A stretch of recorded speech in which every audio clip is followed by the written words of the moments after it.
Hello friends, so we are back with another video. और ये video के बारे में बात कर रहे हैं हम। रात के 12 साढ़े 12 बज चुके हैं और अब मुझे भी थोड़ा थोड़ा डर लग रहा है। मैं आपको क्या ही बताऊं, क्योंकि जिस टॉपिक के बारे में आज मैं बात करने जा रहा हूं उस टॉपिक के बारे में इतनी रात को बात करने में, वो भी घर में अकेले, थोड़ा मुझे भी डर लग रहा है। तो थोड़ा सा साथ देना भाई लोगों। तो आज का टॉपिक है, एक ऐसे ग्रंथ के बारे में बात करना चाहूँगा जिसको गवर्नमेंट ने भी बैन कर रखा है और इसकी कोई भी कॉपी कहीं भी किसी भी तरह से उपलब्ध नहीं है। उपलब्ध है सिर्फ पीडीएफ फॉर्म में, लेकिन ऑफिशियल तौर पे ये कहीं भी उपलब्ध नहीं है और एनी कॉमर्शियल सेल। तो इस ग्रंथ का नाम है नीलावंती ग्रंथ। तो इस ग्रंथ के बारे में बोला जाता है कि ये जो ग्रंथ है, पहली बात तो ये कोई किसी भी तरह का कोई धार्मिक ग्रंथ नहीं है, क्योंकि ग्रंथ नाम सुनते ही हमें ये ऐसा एहसास होता है कि कोई धर्म से रिलेटेड है ये। बट ये कोई धार्मिक ग्रंथ नहीं है। ऐसा कहा जाता है कि ये जो ग्रंथ है ये एक यक्षिणी ने लिखा था। अब यक्षिणी क्या होती है? यक्षिणी किसको मानते हैं? यक्षिणी एक राक्षसी को मानते हैं। और बोला जाता है इस ग्रंथ के बारे में कि ये जो ग्रंथ है, अगर इसको आपने पूरा पढ़ लिया तो आप मर जाएंगे, और आधा पढ़ा, अधूरा छोड़ दिया तो आप पागल हो जाएंगे। तो भाई, एक तरफ कुआ दूसरी तरफ खाई, ये तो वही वाली बात होगी। तो इस ग्रंथ के बारे में क्या करना चाहिए वो तो मैं नहीं बोलना चाहता उस बारे में कुछ, लेकिन बड़ा ही खतरनाक चीज़ है कि अगर आप पूरा पढ़ेंगे तो मर जाएंगे, आधा पढ़ेंगे तो पागल हो जाएंगे। लेकिन ऐसा बोला जाता है जो इस ग्रंथ को पढ़ लिया, समझ लिया और नहीं मरा, उसमें इतनी दैविक ताकत आ जाती है कि वो देवी देवताओं तक से बातचीत कर सकता है और अपार धन कमा सकता है और बहुत ही शक्तिशाली बन सकता है, इवन दिमाग पढ़ सकता है। तो लेकिन ऐसी शक्ति प्राप्त करने के लिए क्या कोई भी इतना बड़ा जोखिम उठाएगा? ये एक बहुत बड़ा सवाल है। तो इस ग्रंथ के बारे में अगर बोला जाए, ये ग्रंथ की अगर बैकग्राउंड स्टोरी है तो कुछ इस तरीके से माना जाता है कि एक छोटे से गांव में, मतलब भारत के ही एक गांव में, एक स्टेट का नाम मैं नहीं लेना चाहूँगा, उसी के एक गांव में एक 14-15 साल की एक लड़की थी जिसका नाम था नीलावंती। वो एक किसान की बेटी थी और वो नीलावंती थी, उसमें बहुत ताकत थी। वो कीड़े मकोड़े, भूत पिशाच, पशु पक्षी, मरे हुए लोग, इवन पेड़ों से सबसे बात कर सकती थी। उसमें वो ताकत थी। वो रात को अक्सर जंगल में जाया करती थी, अकेले भटका करती थी। इवन वो ये भी बता देती थी कि गड़े हुए खजाने किधर है, जिसकी वजह से उसको, उसके परिवार को काफी धन भी प्राप्त। तो ये इस चीज के बारे में वो, और वो लड़की काफी लोगों से अलग थी, मतलब वो बाकी बच्चे लोगों में घुलती मिलती नहीं।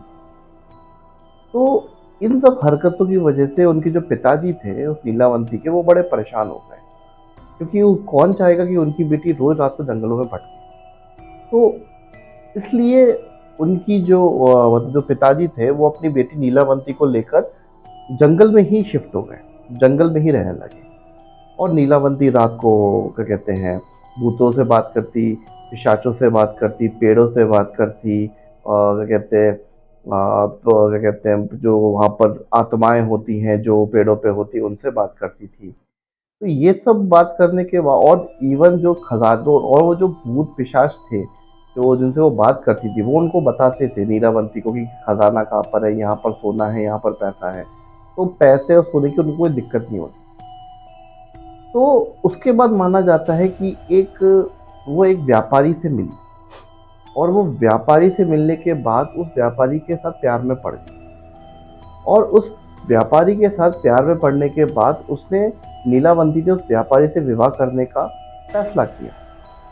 और बाद में ये पता चला कि वो जो व्यापारी था, वो व्यापारी एक पिशाच था, और वो नीलावंती की ताकत और नीलावंती की शक्तियां लेना चाहता था। इससे पहले, उस व्यापारी के मिलने से पहले, लीलावंती ने वो ग्रंथ लिखा, नीलावंती ग्रंथ जिसको हम बोलते हैं। उसमें ऐसा लिखा, वो लिखा कैसा, वो लिखा किस चीज़ से उसने? उसने जानवरों की बलि दी, और उस बलि के खून से उसने वो ग्रंथ लिखा।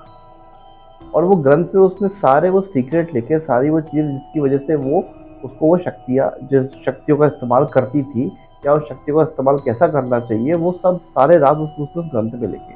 तो उस ग्रंथ के लिए वो व्यापारी, जो पिशाच था असल में, एक इंसान का रूप लेकर लीलावंती से विवाह करने आया, ताकि वो ग्रंथ को पा सके।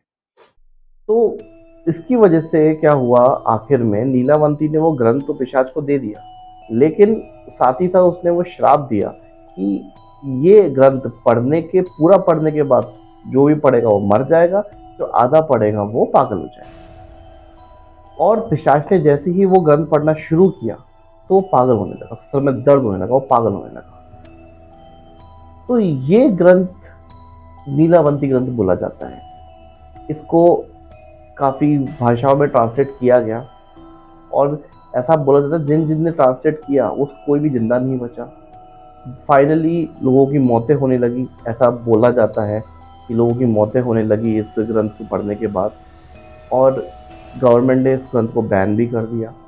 एक बहुत ही अननोन अजीब सी स्टोरी ये भी बोली जाती है कि स्वामी विवेकानंद जी जो थे, उनकी मौत का कारण भी ये ग्रंथ पढ़ने की वजह से ही हुआ था।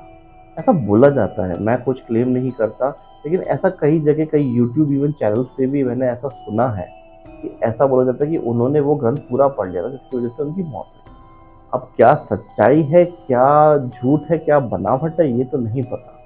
लेकिन हाँ, ये ग्रंथ कहीं भी अवेलेबल नहीं है, ना भी किसी ई कॉमर्स प्लेटफॉर्म पे, ना ही कहीं कहीं भी अवेलेबल नहीं है। और ना ही मैं चाहूँगा कि आप लोग इन इस ग्रंथ को ढूंढने की कोशिश करें, क्योंकि कुछ चीज़ों का छुपा होना ही बेहतर है। कभी कभी अज्ञानता ही उपाय है। तो मैं नहीं चाहूँगा कि आप इन चीज़ों में फंसें, लेकिन थोड़ा सा मनोरंजन, थोड़ा सा चटपटी बातें हो जाती हैं, और थोड़ी सी जिज्ञासा जो जाग जाती है। इसकी वजह से आज का ये वीडियो मैं यही समाप्त करता हूँ। और जितना भी इस ग्रंथ के बारे में सच्चाई है, या जो भी आपको लगता है कि सच्चाई नहीं है, झूठ है, बनाया हुआ है, सब कहने की बातें हैं, ये सब विचार विमर्श में आप तक छोड़ देता हूँ, और कमेंट बॉक्स में बताइए आपको इस बारे में क्या लगता है। धन्यवाद।